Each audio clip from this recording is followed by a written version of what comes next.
Hello, dear student. I am Abdurrahman Kistan. I'm going to teach you general psychology. And Abdurrahman Kistan jedhama. General psychology isin barsiisaa akka qo'annaadhaaf isinii salphatu wanta beeknurraa wal barsiisnaa waliin guddannaa general psychology afaan oromootiin barattu jechuudha. Chapter 1 irraa yookaan boqonnaa tokkorraa hanga xumuraatuun waliin tura isin jedha. Amma kallattumaan jalqaba. Jechi psychology jedhu eessarraa dhufe akkasumallee hiikan isaa maalidha kan jedhu waliin ilaallaa jechuudha. Moozulii biiroon barnootaa qopheessarraa daariktiidhaan isin barsiisaa. Achirraa hordoftanii hubattanii waan gaaffii isinii ta'ee gaafattu jechuudha. Koomentiidhaan possible ni danda'ama. Let me begin. Let's start from general psychology. General psychology jechuun kun akka Itoophiyaa keessatti common koorsii ta'e amma yeroo ammaa kana university hundarrattuyyuu kan kennamaa jirudha. Kanaafuu haalaallu psychology jechuun maal jechuudha jecha maalitii eessarraa dhufe akkasumallee maaliif dhufellee kan jedhe qo'atuu kan guutuu ilaalla jechuudha. Nu waliin turaan hin jalqaba. Psychology jechuun maalidha? What is psychology? Jechi psychology jedhu eessaa dhufe? Psychology jechuun maal jechuudha ka jedhu ilaalla jechuudha. Mee jechumarraayyuu yaa kaanu. Moojuluma keessarraa akkuma arguu jirtan the word psychology is derived from two Greek words. Jechi psychology jedhu jecha Giriikii lamarraa dhufe. Isaanillee psych and logos ka jedhurraa dhufe. Jecha psych yookaan immoo kan biraa immoo logos jechoota lamaan kanarraa dhufe. Jechi kunillee jecha warra Giriikiiti. Psych refers to mind, soul, or a spirit. Psych jechuun sammuu mind, soul lubbuu yookaan immoo a spirit hafuuraa jechuudha.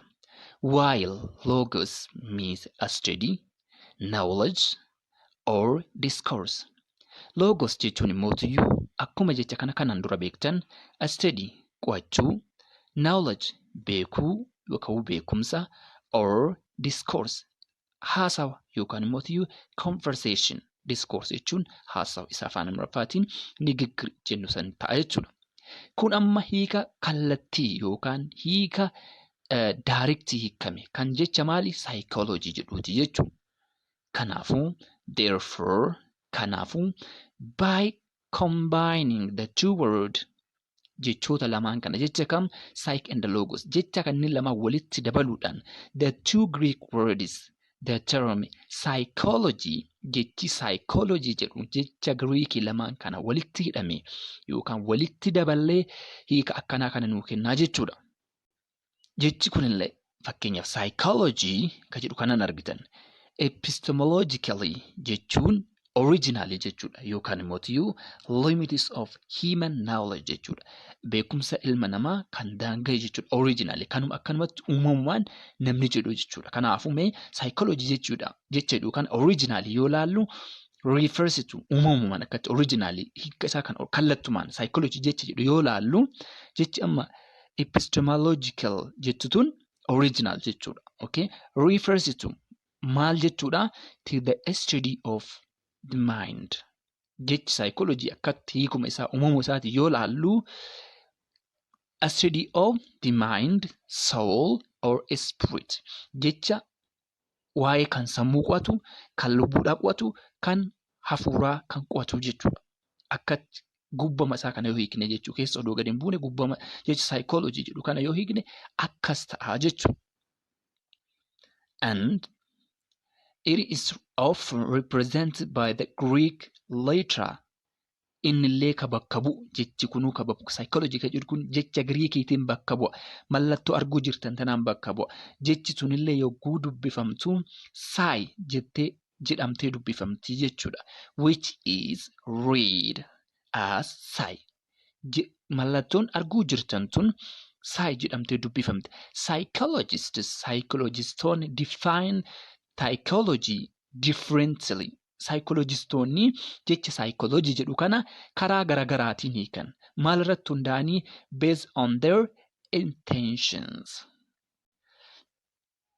research, finding, and background experience isaallee qo'annoo irratti ta'anii faayindii argannoo garaagaraa irratti ta'anii background experience muuxannoo isaanii kan durduubaa irratti hundaa'anii hiika garaagaraa kennaniif jechuudha.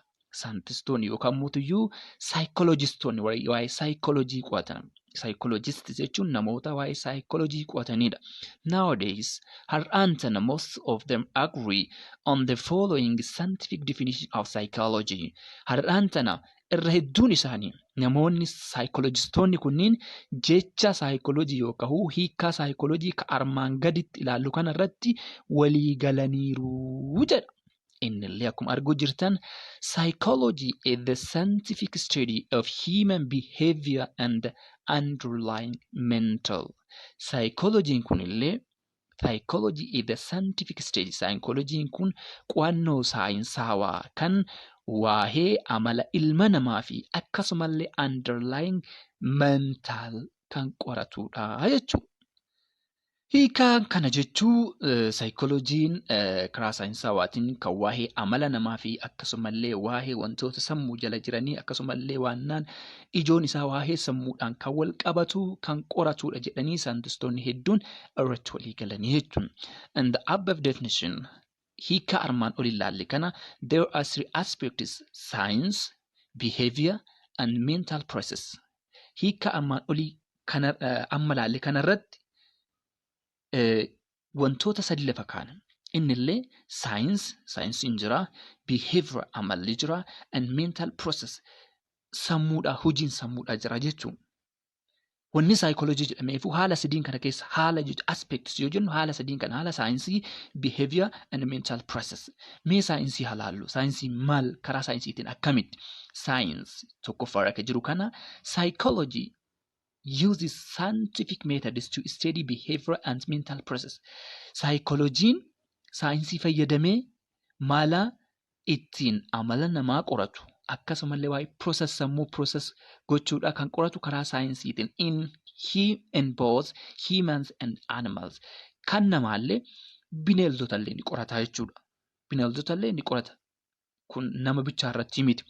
This means psychologists do not study behavior with common sense. Kana jechuun saayintistoonni kanuma uumamaa የተፈጥሮ እውቀት jechuudha yookaan immoo beekumsa uumamaa irra dhaabbatanii miti kana qoratan. Karaa saayinsiitiin qoratu. Rather they follow scientific procedure and they use empirical data to study behavior and mental process. Saayintistoonni karaa beekumsa uumamaa isaanirra dhaabbatanii osoo hin taane karaa adeemsa saayinsiidha kan scientific ta'e isarra dhaabbatanii waa'ee saayikoolojii kana waa'ee mental process fi behavioral kan qoratan karaa saayinsawaatiin malee karaa uumamaa beekumsa uumamaa isaaniitiin miti jechuudha. He can assist scientific procedure and use empirical data to study behavior and mental process. Ka jennuun scientific procedure jechuun karaa adeemsa saayinsiitiin jechuudha. Use empirical data to study human behavior and mental process. Ka jennuun immoo tuyyuu empirical jechuun karuma baratameen daataa sassaabuudhaan jechuudha. Daataa sassaabuudhaan amala namaa akkasumallee mental processii karaa ittiin qoratanii jechuudha. Kun karaa saayinsiitiin akkatti ibsama. Inni biraammootu behavior ka jenne kana jechuudha. Amala refers to all our outward or overt actions and reactions. Kana jechuun amalli kun immoo karaa inni ittiin qoratu refers to maal keenyatu qoratama. Outward jechuun kan gubbaa keenyatti mul'atu kan or overt ka jennuun kan mul'atu jechuudha. Amalaan action gochaa mul'achuu danda'a. And reaction karaa ittiin waa laallu yookaan immoo gocha nuti agarsiifnu sanaan kan mul'atu jechuudha. Reaction jechuun asset yookaan immoo karaa ilaalcha keenyaa sanaan jechuudha. As such talking wanti kunillee fageenya haasa'uudhaan facial expressions haala mul'ata keenya movements sochiidhaan etc. kabraallee jira jechuudha. There is also covert akkasumallee kan dhokate jira behavior which is hidden kan dhokate non-observable kan hin mul'anne and generally considered as mental process. Waliigalatti wantoota sammuun raawwatu yookaan immoo hojjetu kan hin mul'anne jechuudha. Inni xumuraa immoo mental process ka jennuun hojii sammuu jechuudha. Wantoota sammuun ran godhee hojjetu jechuudha. Refers to all the eternal covert activity of our minds. Kan leeblaale behaviorii keessatti overt kan ifa bahee jechuudha. Overt jechuun mul'ataa jechuudha. Covert jechuun dhokataa jechuudha hiikaan isaa. Refer to all the eternal kan keessaa jechuudha. Walumaa galatti kan keessaa jechuun kan sammuu keessaa jechuudha. Covert dhokataa activity gocha our minds gocha sammuu keenyaa dhokataa kan namni ijaan laalee nurraa hin beekne such as thinking maal akka yaadnu, feeling maal miira akkamii akka nutti dhagahamu, remembering maal akka yaadannu kan sammuun keenya process godhu keessa isaatti dhokatee kan namni arguu hin dandeenye karaa isaadhaa observable hin taane kana jechuudha mental process ka jennuun kun jechuudha. This is the meaning of the word psychology and the scientific perspective. Please follow the next step